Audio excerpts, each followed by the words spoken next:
Hi everyone. Oh, sorry.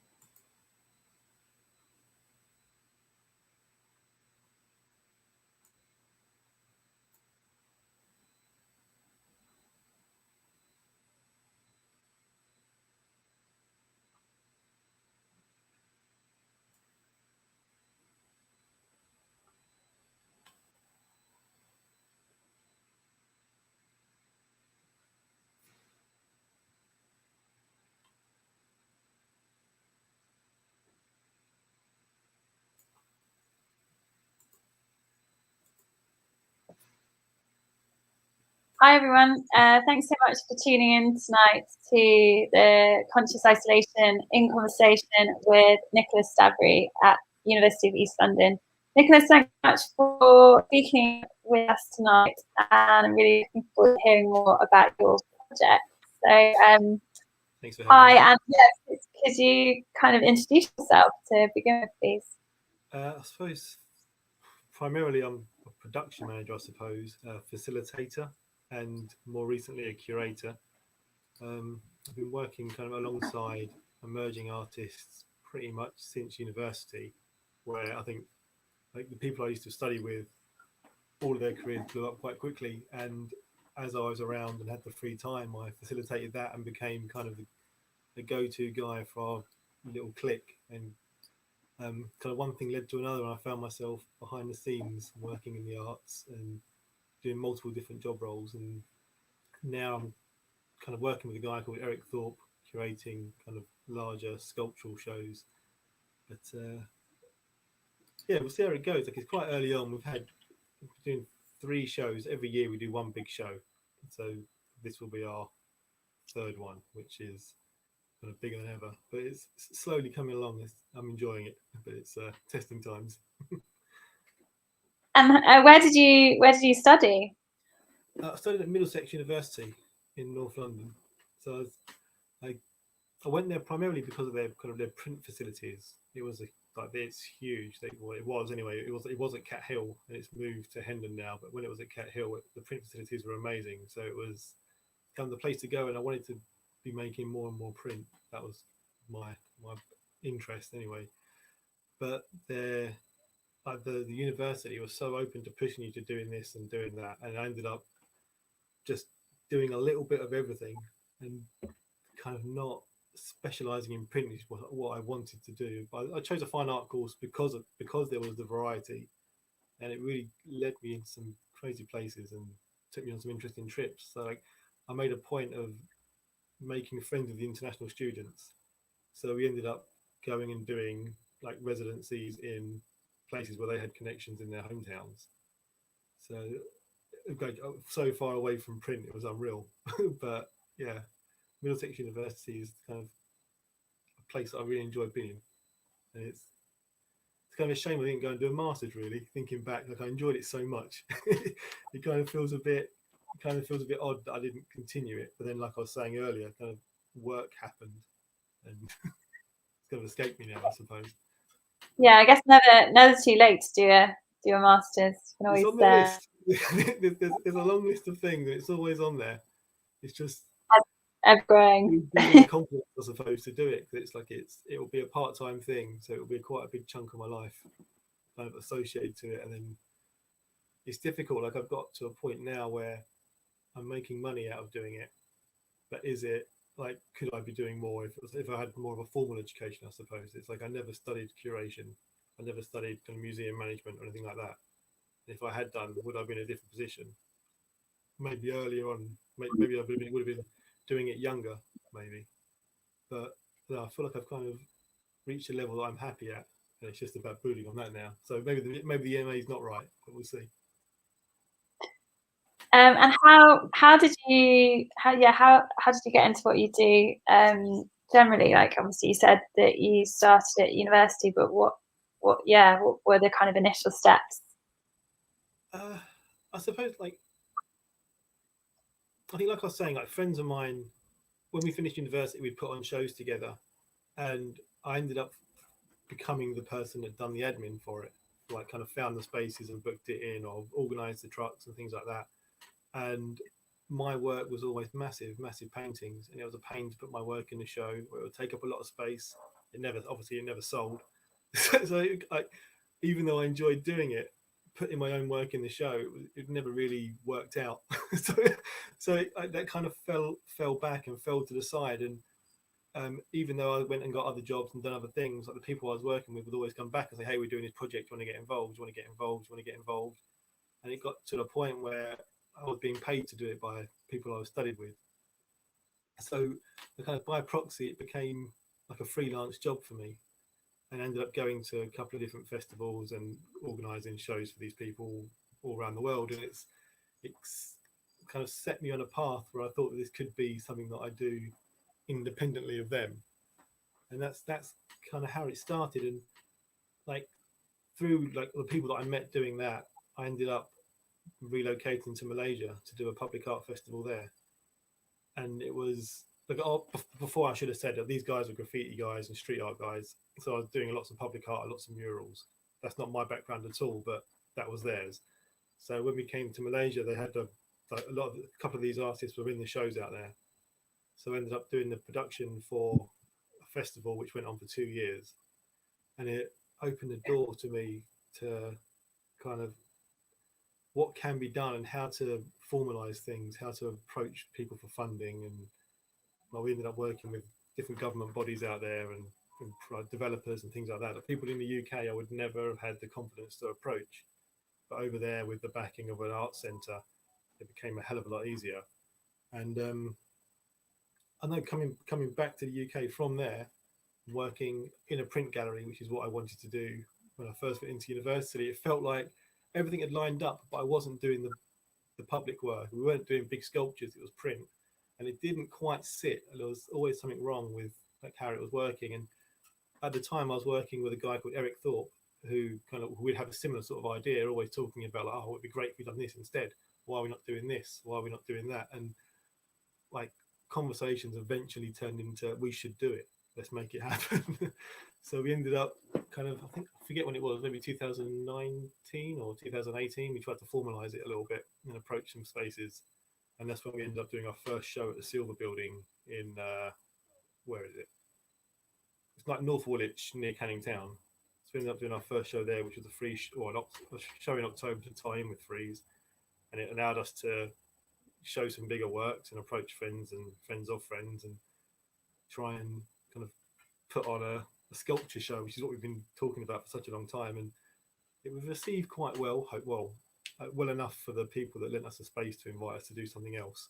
So it kind of spiraled on from there, really. And all of a sudden now I'm kind of working with artists quite closely and putting on these shows every now and again with Eric. So it's very organic and not at all structured. It just kind of one thing led to another, I suppose. It's interesting that you say that working in Malaysia was actually easier to approach people, because presumably working on that kind of scale of project when it's not in your first language would have kind of had a few barriers there. Barriers to communication is obviously a massive problem, but when we were there was talk of doing a public art festival for so long, and a few of these artists have already done things, so the relationships between a couple of the property owners who were happy for us to paint a mural on their wall, they already existed. So like it was easy to say this, we've got 10% of the funding already in place by these guys, like payment in kind sort of thing, to then approach Penang Tourist Board and say, this is already happening. We'd like to make it a little bit bigger. Can we tie it in with something that you've got going on? And that year, Georgetown was made or classed as a city that year. So they had some funding to organise these sorts of things. So like, because the ball was already rolling, it was easier to pick it up and kind of pass it on. And we ended up working with UNESCO on a couple of little bits and pieces, like with local craftspeople. And as soon as you had kind of Penang Tourist Board on, like even just slightly listening, UNESCO said yes. And when UNESCO said yes, kind of everyone was happy to be involved. And very, very fortunate that the artists have already painted the mural there before in the past. If they hadn't, and we were picking it up from scratch, it probably wouldn't have happened. But I suppose that's what that's kind of how it is. Something has to be passed your way. I suppose it's very difficult to get a project like that off the ground with kind of no money. But what's the art scene like in Malaysia? Generally, how is it? What's the art scene like?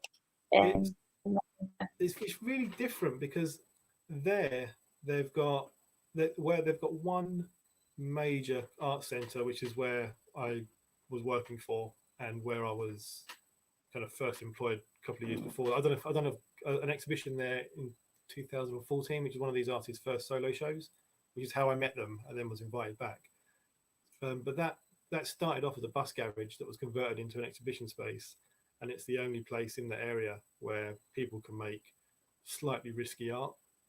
The more formal galleries or the council government run spaces, like if you're making artwork that had any sort of rainbow flag in it or was promoting homosexuality in any way at all or criticised the government, it was like kind of shut down or stopped or picketed, or you wouldn't be able to have a private view and these sort of things. But in Hin Bus Depot, because the guy that ran it was very a risk taker, I suppose, to open up a gallery space there as a risk taker, and kind of let people push the boundaries a little bit.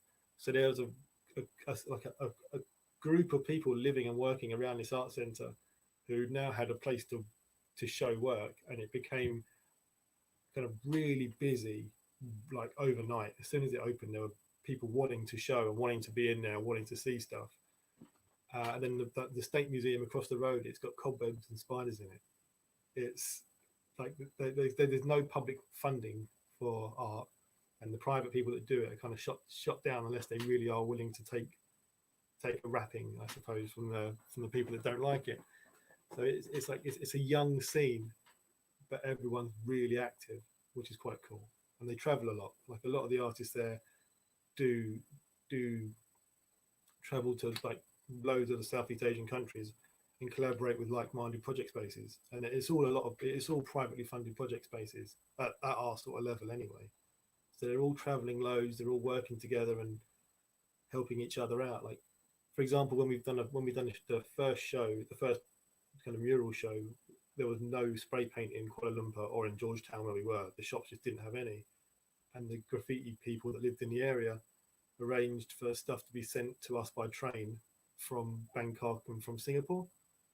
And it's just because they've got these relationships with people, but just by going to their houses or going to their project spaces and studios and organising their own shows and forging these relationships. That's the exciting part about it. It's really kind of grassroots and make do and mend. It's that sort of an attitude. So that I really enjoy. I miss that here. Like in London, it's like if you want a space, it has to be formalised. If it's a pop-up space, if you end up paying over the odds for it. Whereas there's everybody's front room is an exhibition space. But it felt like that anyway. And there's always people willing or wanting to make things happen. And it's really exciting. It feels a little less like that. But I suppose it's changing a little bit now. Like now that COVID's happened and quite a few shops have closed down, there are people taking on these spaces and making them available. So that's quite exciting. It feels like that's bubbling over a little bit and could become very it's like a good thing that might come out of the pandemic. Obviously, there's a lot of negative things that have come out of it, but potentially one good thing might be more available space. Oh, definitely more space. Yeah. I forget the name of the project now. I should try. Well, I'll have to text it to you afterwards. But there's one. I think it was on Oxford Street that's opened up maybe a couple of weeks ago in a closed down shop there. Where a new champagne shop. OISH. That's the one. Yeah. Yeah, it's a really great show. I popped in there a couple of weeks ago, and it's kind of the thing we're just talking about, like a shop that's closed down and they've converted into this space for however long it is. And like the Delphian guys have got the space in Covent Garden, they're going to be there for however long they're there for. That's exciting, and that's what's happening now. So keep your eye on that. I'm sure there's loads of things happening that we just need to tap into. Yeah, no, definitely. Although unfortunately, it seems to be happening in kind of privately run small businesses rather than chain taking. It'd be great if we could take over loads of chains instead. I think maybe that's very much wishful thinking. Like, no more chain shops and just lots of art everywhere. You get Um, chain galleries instead. do you have an art form that you enjoy working with the most? You've obviously mentioned your relationship with print, but yeah, do you have a kind of, as a curator, do you have a? I think Yeah. I have a real passion for print, and it's something that's important to me.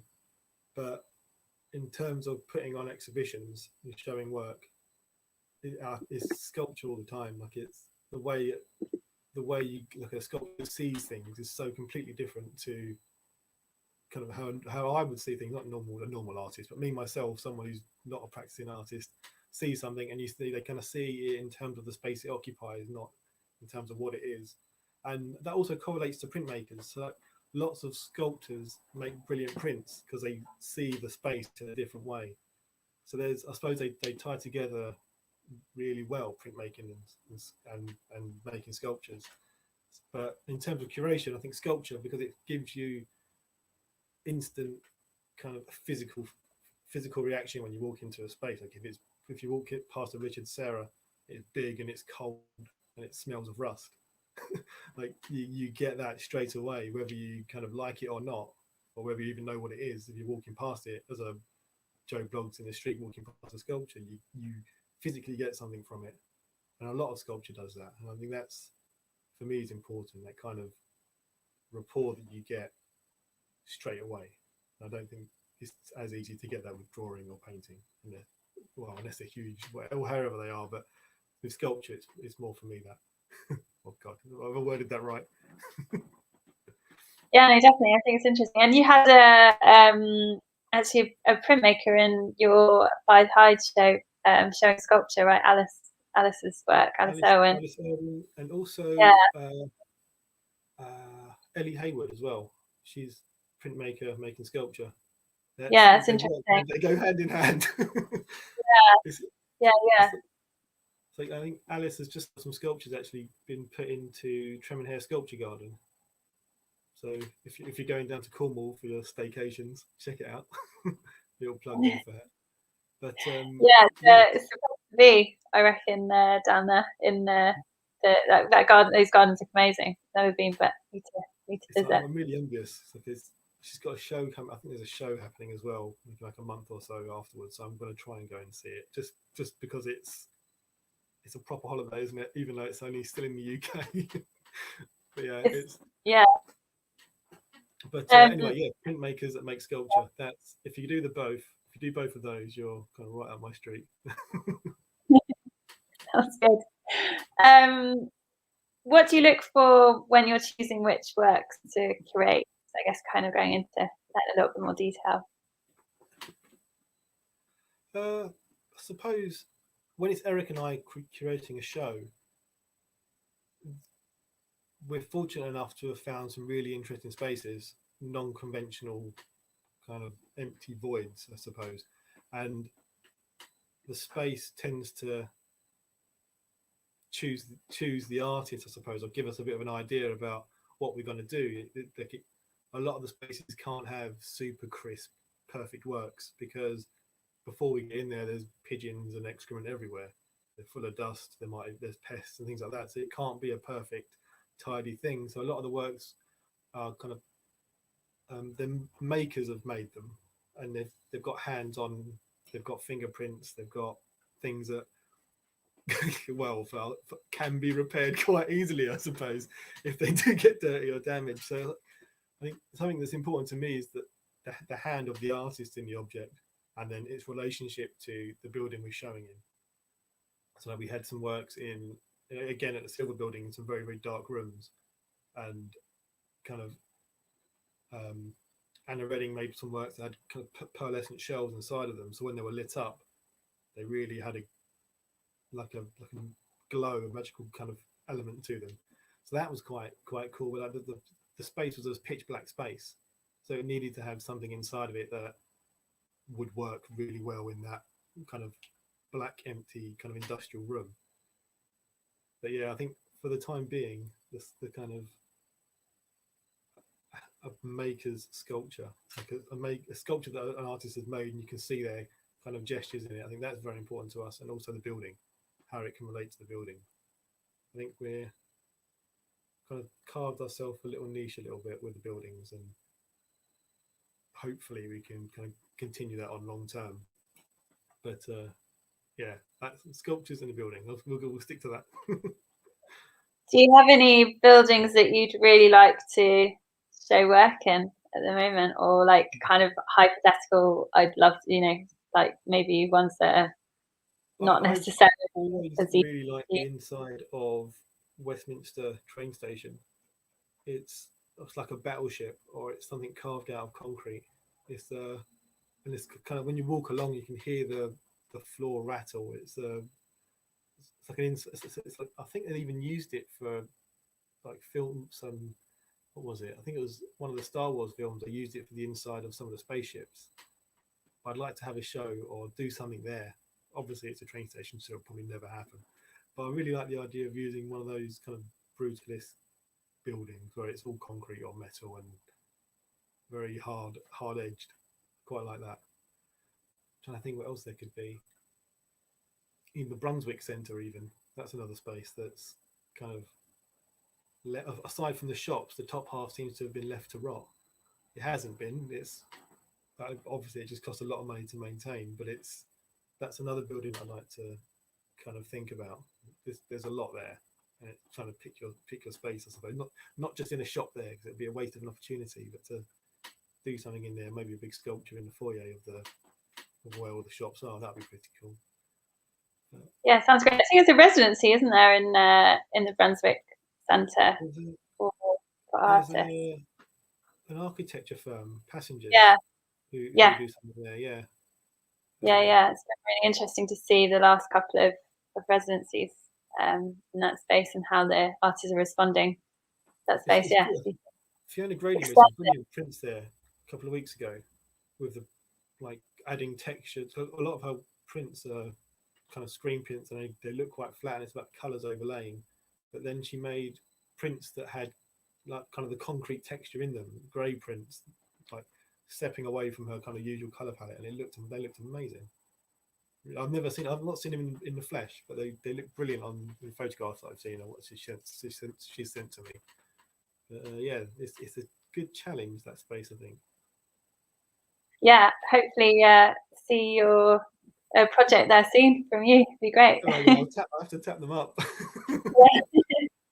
Can you talk about some of your recent projects, please? The most recent one is Five Hides, which was in a Victorian bathhouse in Walworth. That was kind of a very exciting project for us. It was through a company called Project, who are redeveloping the front side of that space into art studios. So they approached us off the back of a previous show and said, "Hey, this is available. Do you want to do something here?" And a friend of ours, Christopher Stead, who as artist that was in that show, he took on a space in the studios just as they announced they were doing it. So having him on site really enabled us to make the show kind of massive. He made this huge, I forget how tall it was. I'm going to say 7 meters, but it probably wasn't. But it was a huge labour of love for him, and it really kind of set the space apart from other things, or even other things that are going on at the moment. It was a really interesting piece of work, and the space was really exciting, and I think it was quite humbling as well, because we were quite lucky. The show happened in between lockdowns, and a lot of the shows that were on at that time were either open for a couple of days and closed, or were being postponed or cancelled altogether. But we were right in the middle, and because it was the only kind of thing on, well, kind of big sculpture show anyway, that was on during freeze, it was busy, and the project enabled us to extend for a week, and the day we closed was the day lockdown got announced. So it worked out so perfectly for us. It was a real kind of humbling experience, and learned a lot on there about kind of dealing with or responding to local people, like because the building used to be a bathhouse, then it became a boxing gym and a Buddhist centre, a recycling plant, and then it was closed for 10 years prior to us moving in there for our show. There were so many people that wanted to come in and see what had happened to the boxing gym, or what, or like bin men were coming in to see what had happened to the dump that hadn't been in there for so long. So that was really exciting, talking to people that had kind of first-hand memories of when they used to train in there when they were 14 years old. That was quite exciting, kind of getting in touch with these people and kind of hearing their stories about the building. Like we added on our 2 weeks piece of history, but there's so much there already, and these people are able to kind of share that with us. That was very good. I really enjoyed that part of that project. But yeah, it's an exciting one.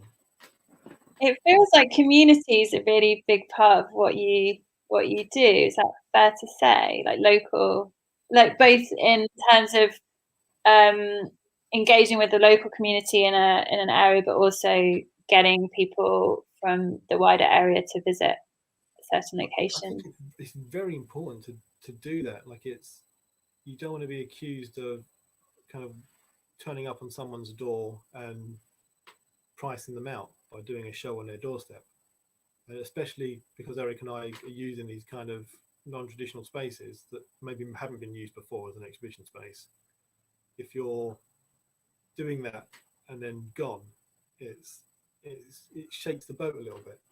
Whereas like at Five Hides, we had like we've done like a mail shot to the people in like within whatever it was 100 meters walk around there. There's a new build block of flats, and on the other side it's a whole industrial, not industrial estate, a whole residential estate, which is a council blocks. So we done the mail shot to both those groups of people, and like it was important to us that we got both sides down, not the people down that were super easy and had a residence board that you could email someone and then let everybody know.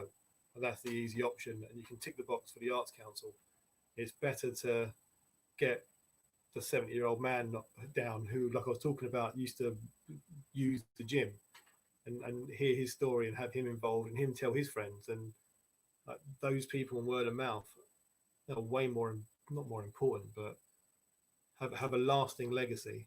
Like they'll pass that on, and it won't be this negative thing that's happening on their doorstep that they haven't been invited to. So that's really important to us. And like we've got a show happening in October this year. It's in part of this Tate and Lyle's warehouses in North Woolwich. It's actually right by City Airport. But like with this, like the heart of that has to be kind of community engagement, because people live in terrace streets around there that were built to service the sugar factory. And as the sugar factory is winding down, these buildings are becoming vacant, and people aren't employed in there anymore. And new things are popping up, and there's loads of new flats the whole way down that street. So it's like if we just come in, do a show, hit and run, and we're gone in 2 weeks, it's a massive waste of an opportunity when you've got thousands of people are interested in what's happening in this building that's been closed for a decade. So it's really important for us to kind of, at the very least, let them know this show's happening, and try your hardest to get them through the door and show them whether they like the show or not. Like, this is happening, come and see it if you want.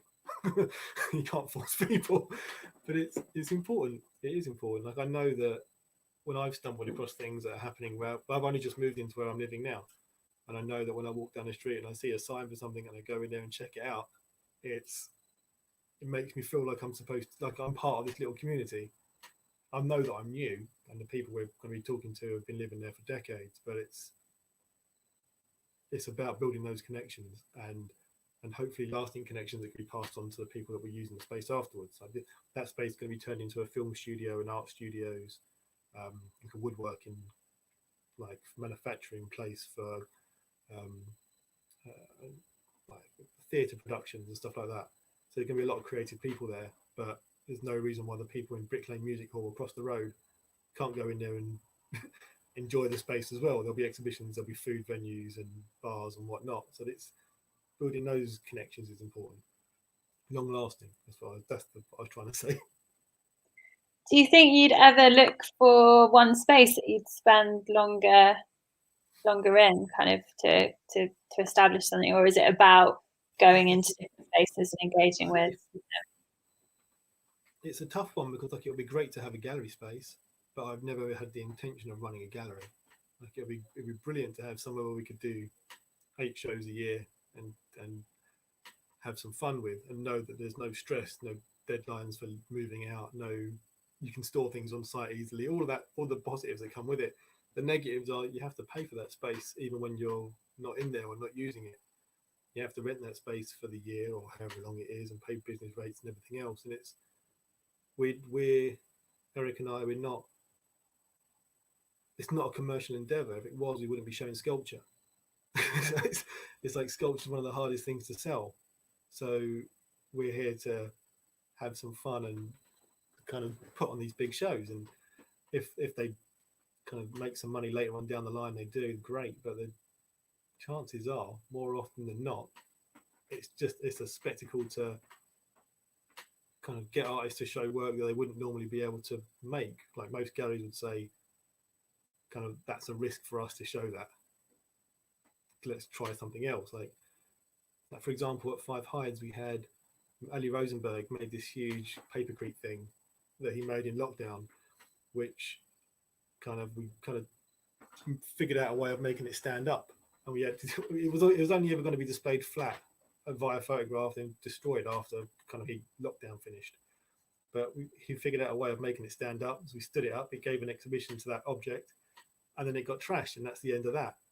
But like that's the sort of thing that I like doing, like kind of helping an artist complete an idea and also helping us complete the idea. Like this space is brilliant. What it needs is something equally kind of monumental and exciting. And Ali, in that instance, fit the brief perfectly. So it worked. And you wouldn't be able to do that if you had, or Eric and I wouldn't be able to anyway. Maybe other people can. But if you had a permanent space, you're kind of limited by your space. Like you have to show what fits in your space, and that's restricting. And if you can afford a big warehouse, then it's a different story. But we can't, so we don't. But, yeah. How did you get his piece to stand up? If you're allowed to say, it was huge. 5 very strong people, hard hats, and a lot of soaring. We had we bolted some cables into the wall, so it was all tied through itself to the wall. So even if it slipped, it wouldn't have fell anywhere. But it was very, very heavy. We had kind of, I think it was like 4 people on each bit lifting it up, putting it in place, and holding it, whilst Ali was drilling into the wall and putting the bolts in. It was fun seeing it come down. There's a video somewhere of it, of the cables being cut and the object just kind of timber and smash into a million bits. But I have to dig that out. I've not seen it. It definitely exists. The video's out there somewhere. But, we'll have to ask Ali. Sounds great. Yeah, well, I think lesson learned though. If we were to do something like that again, we need more people. We didn't have enough people to lift it. Yeah. I guess like a kind of install crew would be key. Yeah, that's the thing. Like that's another thing. Like the install crew is our friends and family. Like if you had a permanent space, I suppose you could employ people to look after it for you, but we don't. So it's kind of all hands on deck. In that case, especially. I guess leading on from that, could you identify like a career highlight? Career highlight? Yeah. Apart from obviously 10-foot feet. The Five Hide show was a real buzz. Like it was,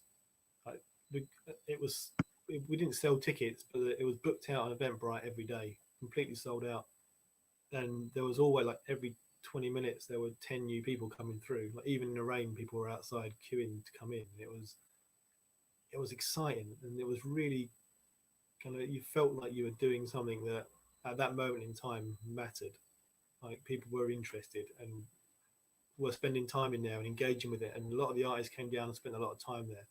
We had different colleges and universities coming down for tours and talks, and like mum and child groups coming in and all that sort of thing. And it spent most of my time walking around talking to strangers, and that was brilliant. I think that's a career highlight, was talking to all those different people, like whether or not they're interested in art, whether they came just to see the show. It was that those individual interactions was great, because each one, well, most of them, when they left, it was like mission accomplished. Like that person had, whether, well, we can't say they liked the show, but that person got something from it, or at least I told them what I needed to tell them, and they listened. Yeah, that was a highlight, I think. And then kind of a practical highlight is in Malaysia we installed this star. There was a hotel that was being built, and this architect artist designed a star that would be plotted. So there was a bolt on one floor, and then in the floor of the floor above, and then the ground in the ceiling on the floor below, another bolt. So they all lined up perfectly using like architects nerd stuff that I just don't know. But he planned this massive star, and it took us forever to stick it all together. And it was, I think it was 6 floors high, and it was at night because there's no walls in the hotel, it's just the concrete floors and the staircases. At night when it all lit up with LED lights, when it all lit up, there's this massive star in the middle of in the middle of a building site that was going to eventually become a hotel. That was quite something. There's some really interesting photos and videos of that as well. It was like, I know not as many people saw it as saw Five Hides, but I like it. It was a fun thing to make, and kind of, I was completely out of my depth. And when it kind of all came together, it's a massive relief, and so many people were involved in the production of it. So those two things, one for the personal relationships that come across, one for just what I learned and just the spectacle of it. Yeah, it's an interesting experience. That it's like working with Malaysian builders to do really intense kind of maths related installs that I just had no idea how they worked or even spoke the language. It was testing, but it happened on time and on budget.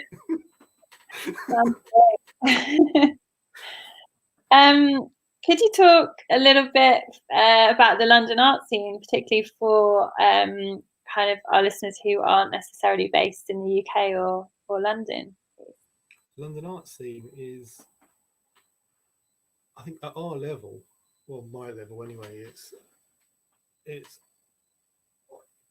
exciting. There's like such a quite a close knit group of people helping each other out to do bigger and bigger and more exciting projects. And like every time I see a group show, like it's got a friend in it or a friend of a friend, and you can go to galleries that you've never been to before on an opening night, and there'll be someone there that's, I don't know, maybe you don't know them, but you can have a chat with them. And I think that even though London's so big, however many millions of people living in here, like whatever kind of shows are happening, is people are willing to help out and kind of build relationships with people. And so one thing I've kind of noticed since Eric and I working on these projects is that there are a lot of people that kind of want help, but also are willing to help. So I've you've made a load of new relationships with people.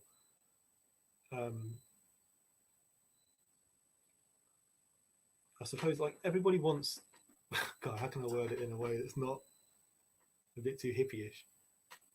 I think it's, everyone's hustling, everyone wants to make it work. And by doing that, everyone's helping, or it feels to me like people are helping each other out. And it's an exciting place to be. And if you've got an idea, you can pitch it to some people. And if you're lucky, someone will know someone else to make it happen. And that's what I enjoy about living in London. It's, you have an idea and you talk to enough people and it works out. Like it takes time, but enough people on board and it will happen. And I suppose that's the exciting part about London. Like so varied. Like you can go to like a proper high end gallery show at one end of the road, and then 10 minutes on the bus down to the other end of the bus route, and you're in a project space with a bar and a beer out the bucket.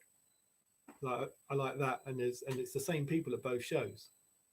Well, maybe not the buyers, but it's the arts enthusiasts are the same people, and that's the important part of London. Like it's that it's very core. Like the people that go to the shows and build those relationships. That's what I like about London's art scene. And it's the same in Malaysia. I was talking about earlier. Like there's a bundle of young people that are making things happen for themselves. That's the important thing in Malaysia that I remember back from Malaysia, and it's here the same, but it's not quite as honest here. But it's still so much going on. It's exciting for me anyway. I think here it's tainted with money. In Malaysia, there's no money. Like no one buys art; they do it for love. Whereas here, people are like the money's a priority, especially in the galleries side of things anyway. And things are so expensive, so it's tainted by that, I suppose here. But anyway, I'm waffling. No, I think it's really interesting and really interesting to kind of compare experiences of the art scene in different places in the UK, but also internationally how it does differ in different cities and countries. You mentioned, sorry, because there's different levels as well. Like if I was in a position where I was selling artwork to £10,000 a pop, what I just said to you would be so completely different.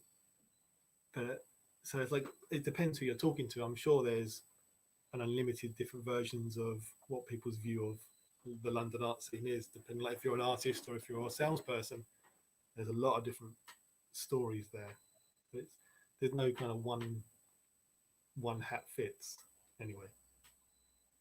Yeah, no, yes, really multifaceted, isn't it? There's like many art worlds. You mentioned one of your future projects. Do you have anything else come up in the future? We've got the Factory Road thing, which is going to be hopefully quite an exciting project.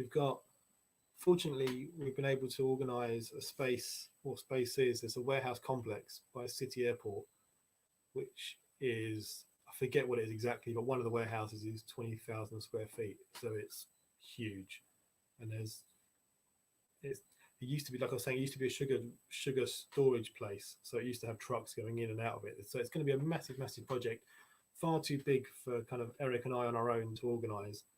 So also, like, we wouldn't be able to do the show just the space justice if we just done a Thorp Stavri vanity exhibition. So like we've approached 9 other curators or curatorial kind of teams to come on board with us and curate their own subsections of the various warehouses and yard spaces. So in October this year, the week before Freeze and then Freeze Week in East London, there'll be a venue kind of to the size of the Freeze tent, showing kind of the emerging end of contemporary art coordinated and curated by kind of curators at the emerging end of their careers. None of them have got ties to institutions, and none of them have got a physical space. It's really kind of an opportunity to take risks. Like the space is being given for free to everybody. There's no cost to take part, and there's also kind of no rules on what you can do. It's a massive space. There's not a lot of walls, but so it's probably going to be sculpture. But that's an exciting project. It'll be interesting to see what the other curators bring to the table in terms of their ideas, and then what the artists kind of do when they see it. So we had a site visit a couple of weeks ago, and all of a sudden it became very real. And we have another one end of July, and then by then we should have enough to kind of get some promotion happening, and let more people know about it. So you're the first people that know about it. but hopefully by then it should.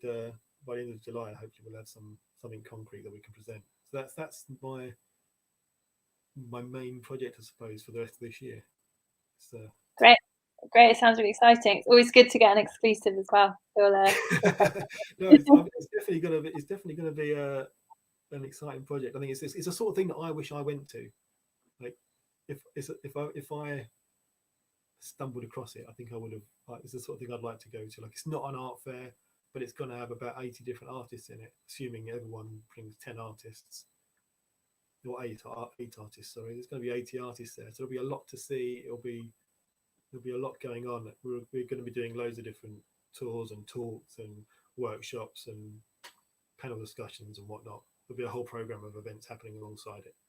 So plenty of opportunity to come down multiple times. I'll be on your case, don't worry. Good.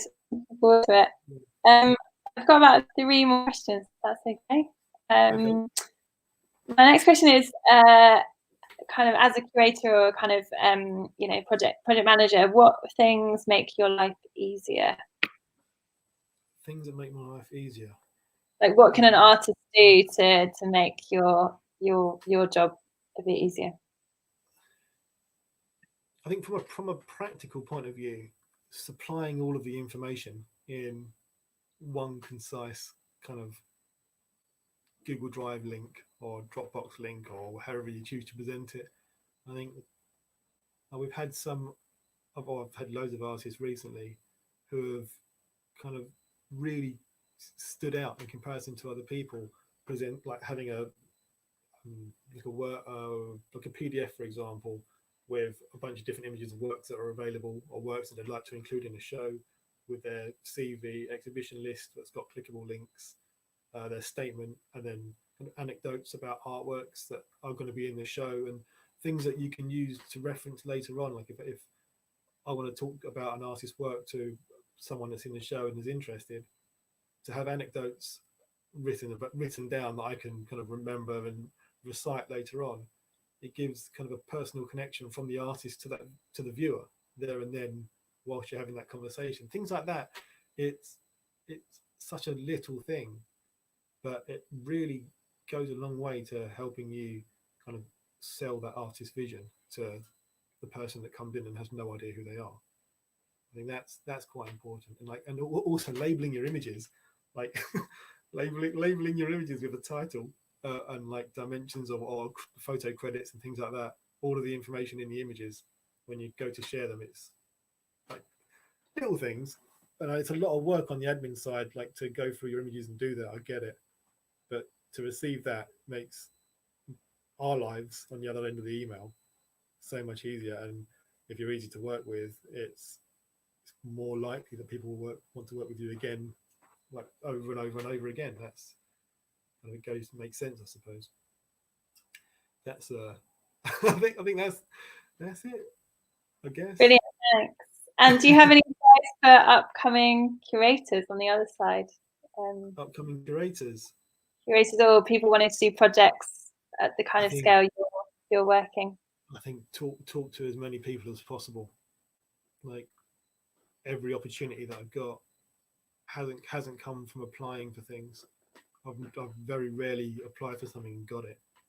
It's come from talking to someone and making things happen myself, or as part of a group or a collective, and building your network. That's what it is. Like tell people about your ideas, and someone might share a similar one. And if that person's more driven, or if that person can do things on your day off when you're at work, gives you the kind of the opportunity to keep the ball going over and over and over. That's key, I think, to everything that I've done. It's always been, I suppose that's because I'm more of a facilitator, but it's always been somebody else's idea that I've made happen. Most of the time, anyway. It's that kind of conversation that stems from a couple of beers in a pub after a show, and I think that's quite important. If you're gonna try and organise shows for artists, get to know the artists, talk to them, find out what they want, and maybe that aligns with your vision. And you've kind of got your group of people you're going to show there and then from a couple of conversations. That's how I would approach it if I had to do it again. I think the same goes to artists as well. Like if you're an artist looking for a show, talk to the people that put the shows on. Like it's like no one's going to ask you, and like it's harder to get someone to ask you when they're being when you're asking them to just like and comment on your photographs on Instagram. Like you got to go to their shows and talk to them. But I think that's how we met. You came to Five Hides, and you talk, and the conversation you have with someone, that connection you make there, lasts so much longer than back and forth in the DMs every now and again. That's important, and it's kind of, I think maybe it's being forgotten a little bit, like especially with COVID, like people aren't talking as much. And I've found that since I've been going back to work and talking to clients or talking to artists that I'm meeting after work, like things seem to be happening much quicker when you're talking. It sounds silly, but it face-to-face stuff happens. Things happen faster. Things move forward that way. Brilliant. I think that brings me to my last question, which is, could you talk a little bit about some of the things that you've seen recently that have inspired your work, please? Things that have inspired me. I really like the condo project that happens every year, and it kind of happens in a couple of different cities now. I think that's, since seeing that, whenever it was 2015, or London galleries give up their space for a month for foreign galleries to exhibit in London, and I suppose it's kind of a kind of shaking the art fair thing a little bit and letting these galleries show in a key kind of art city, and again fostering relationships between artists and gallerists internationally. I think like that's really exciting, and it's something that I'd like to see kind of move and grow bigger and bigger. And if they do a few, there's one in Mexico. I think Greece do something similar as well. If it's not Condo, it's someone else. But that's quite exciting. And then London Gallery Weekend that happened quite recently. That's another thing where galleries got together and made things happen. I think both of these things together kind of inspired the show that Eric and I are putting on in the Sugar Factory later on in the year. It's like building our relationships with our contemporaries, the same as what's happened at Condo, the same with London Gallery Weekend, and hopefully the same with our show with the 10 curators that will be in that. Like, most of the people in there that are going to be in our show, I didn't know before we spoke to them. Like, obviously, I met them and chatted to them, but they're not friends. But by the end of this show, hopefully there will be, and relationships are built. And if we end up doing a similar show later on, there's people that we can pull in and be part of it. And I think that's Condo, London Gallery Weekend, those sort of things have inspired me most recently to really push my own project forward. And then there's obviously things like Terra Nexus, which was at Peckham in the Proposition Studios, and now has moved to South Bank. That's another brilliant project that's, although it's got a lot of environmental concern, which is important to me anyway.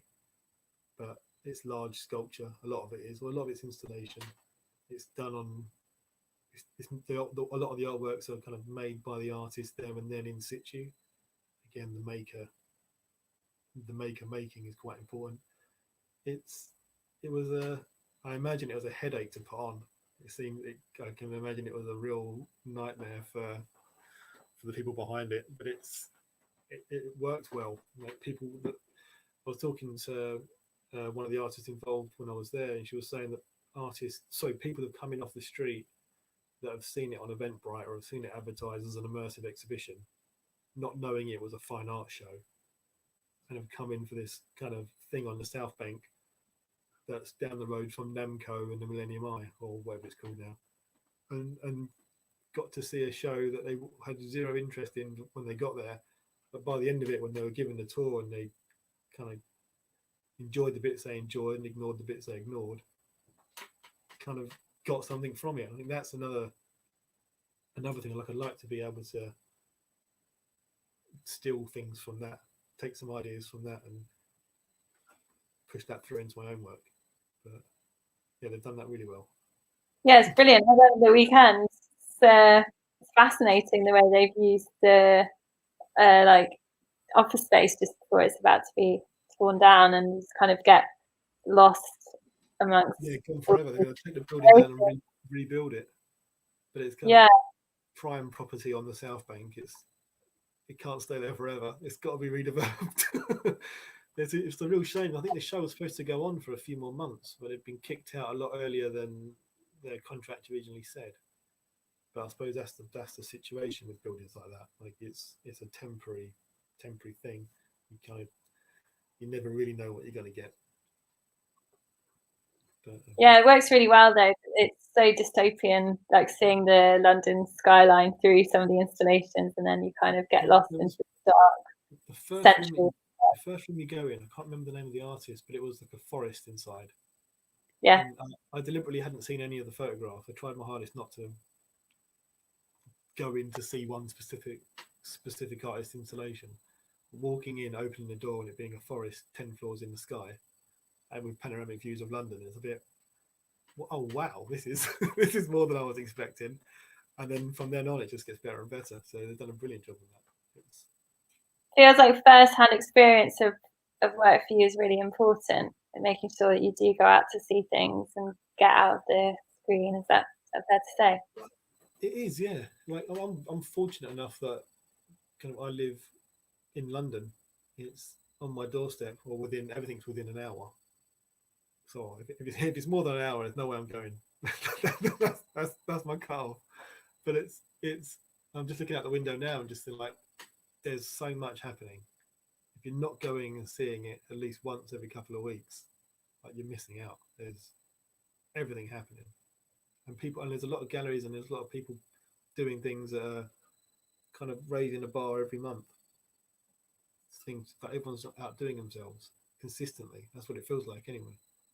It's all happening. Go and see it. If you don't, you're behind. On that note, I think that's a perfect place to end. So thank you so much for speaking to us today, and thank you everyone for tuning in to listen. Today was Conscious Isolation in conversation with Nicholas Stavri from Thorp Stavri, and we are part of the University of East London lecture series. So yeah, thank you so much. It's been brilliant talking to you, and yeah, speak to you soon. Thank you, Susie.